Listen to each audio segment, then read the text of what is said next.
Hey everybody, Ed here with the Digital Digest, and today I wanted to share a quick unboxing and first look at the Sony FDR-AX33. This was announced back at CES, and essentially you're looking at the least expensive 4K camcorder ever made. So at $999 US, $1,000, you're getting 4K at 30p or 24p at 100 megabits per second. Now, even the FDR-AX100 I'm filming this on presently still only peaks at 60, but Sony has promised a firmware update to bring it up to 100. After all, it does have a larger sensor than the camcorder you're looking at here. And that's part of how Sony was able to shrink this camcorder by about 30% compared to the AX100 I'm filming on. And they've also incorporated their balanced optical steady shot, which is huge for 4K recording. So let me take you around the box, give you a quick look at what we're talking about in terms of features. Basically 20 megapixel still capture. If you're in playback of your recorded footage and you want to take a still of whatever you've captured in 4K, you can get an 8 megapixel still out of it. That's part of the beauty of having a 4K camcorder, for those of you unfamiliar. Right here you can see 15 times 4K zoom. To my knowledge, it's 10 times optical in terms of real world, but 15 in 4K, 20 if you employ clear image, which is Sony's basically their version of digital zoom, even though it's not exactly digital, not getting into that now. Wide angle lens to start. I've already talked about the focal reach on that lens, and 120 frames per second. So you do have some slow-mo options in HD. And of course, even though this is a 4K camcorder powered by the Bionz X processor, you can just stick with traditional 1080p if that's what you're looking for. All the way up from highest quality XAVCS down to traditional AVC and MP4, I think. But Ustream, Wi-Fi, NFC, there are applications for this bad boy, all kinds of attachments. You can see you can even throw the action cam on top of this, which I should be getting to review as well. For those of you curious about it, it does look like really the best mobile first-person camera I've ever seen to date, better than anything GoPro has. In fact, it's the same sensor used on DJI's latest drone, so that says a lot about the quality that Sony has put together in the 4K department, especially getting things back to a price that is competitive. $1,000, that's half of the $2,000 that the larger sensored AX100 launched at last year. But that's pretty much it. Basically just explaining the balanced optical steady shot that I mentioned before. Critical for 4K because it actually adjusts to your motion rather than just trying to compensate. So there's actually a system that really is revolutionary when you look at the competition. And the ability to control multiple up to 5 cameras simultaneously. Just some very cool tech here that we did not have in the previous gen. On the back of the box, just basically mention of the multi-interface, hot shoe, which is where you can mount that 4K action cam, and of course all the codecs I mentioned, and Dolby 5.1 simulated sound on board from these microphones. So let's get this thing out of the box, and I'm pretty sure this is the first unboxing of the AX33, so I'm happy to be the first on YouTube to share this with all of you. And it really is exciting because Sony knew that they needed to come up with a more affordable 4K option, and I give them a lot of credit for doing so. So the traditional paperwork we expected to see, warranty, some accessories, the quick start guide. I'm sure there's a discount coupon in there, as Sony usually delivers. And this camera was slated to release in March, so I'm assuming you'll start to see this hit shelves soon, but we're not quite there yet. Power cable right here. This is the half you're going to connect to actually charge this. We have a USB host cable, and these are all things that if you are a Sony camcorder owner from previous gen, this is going to look familiar, most of what's coming out of the box right now. Our wall adapter, the cable I showed you before, is what's going to plug into this right here, and you're going to connect that to the camcorder body. This is the same cable that Sony has been using now for I don't know how many years, basically since it may even be prior to going HD. So they've stuck with it. If you have old chargers, they still work. And there's a micro to full-size HDMI for connecting this camcorder to your 4K display of choice and really leveraging that output. We've got another goodie right here. I'm assuming a battery. And this is going to look familiar, again, to any one that has owned a Sony camcorder. You're looking at the V series. I believe it's the 70. Make sure here. Yep. Right there you can see the NP FV70. Not sure exactly what we're looking at on battery life, but of course that's what my review will tell all of you about. So let me get this out of here.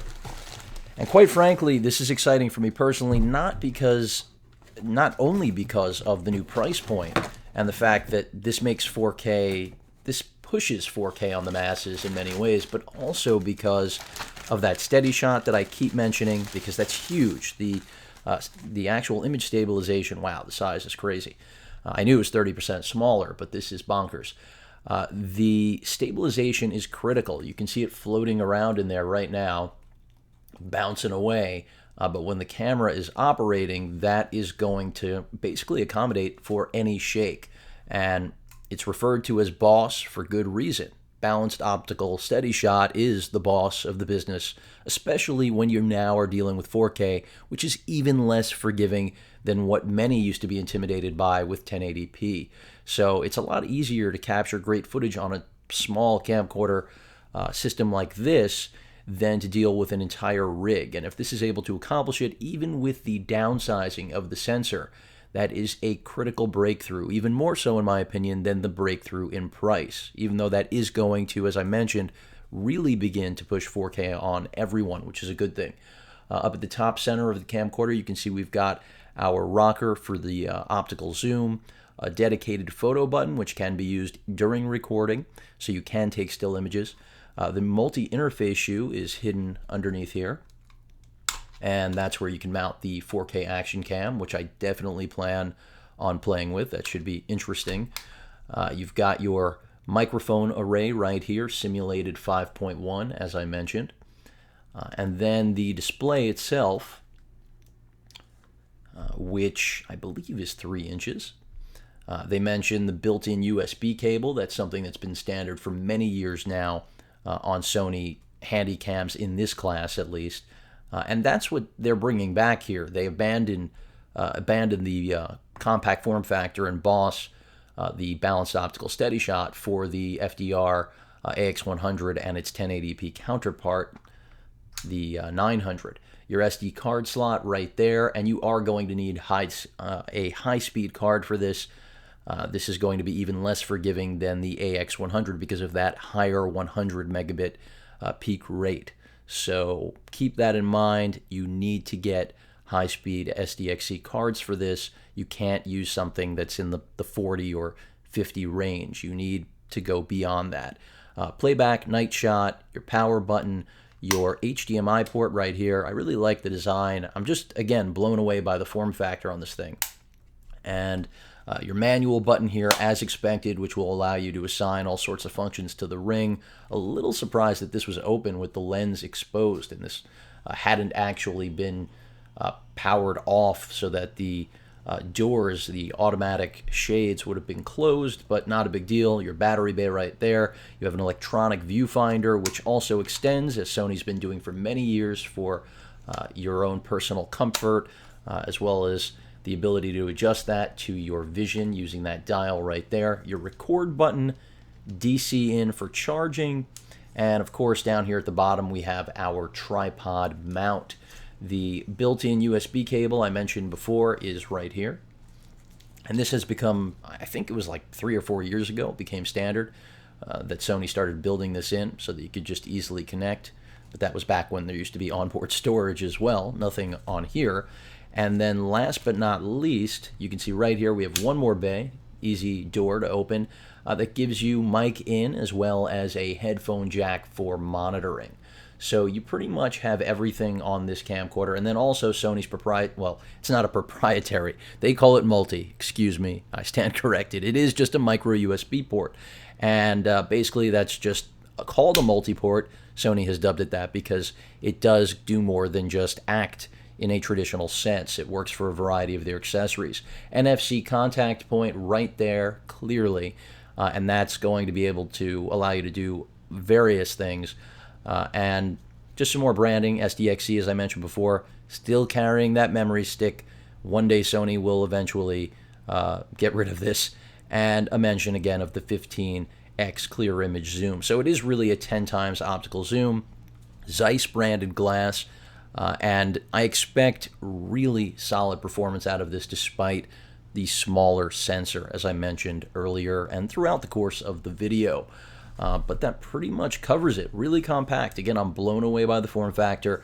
Still has a quality feel to it, and that is what I expected. You know, Sony is trying to put out a great 4K camcorder for the masses, and it looks like they've done exactly that. What I think will end up being surprising is how many pros might be interested in something like this, despite its demeanor, simply because of that boss being employed on this model, something that every video enthusiast, pro, amateur alike, really, I think, wished had been on the AX100. I know I certainly would have loved for it to have been there, because that was one of the at least key critical issues, among a few other bugs, but in terms of pure video goodness that was missing, that we knew Sony had in the stable. And of course, bringing Zeiss on board, as usual, Sony knows exactly what they're doing here. So a lot to like, very excited, clearly 11 plus minute unboxing. This is going to be an exceptional product, I hope, but you all will find out with the course of my usage. I will be posting video samples and really putting that balanced optical steady shot to the test. But other than that, the unboxing, first unboxing again, of the AX33. Any questions or comments, please feel free to post them. And of course, as usual, please feel free to subscribe. Later.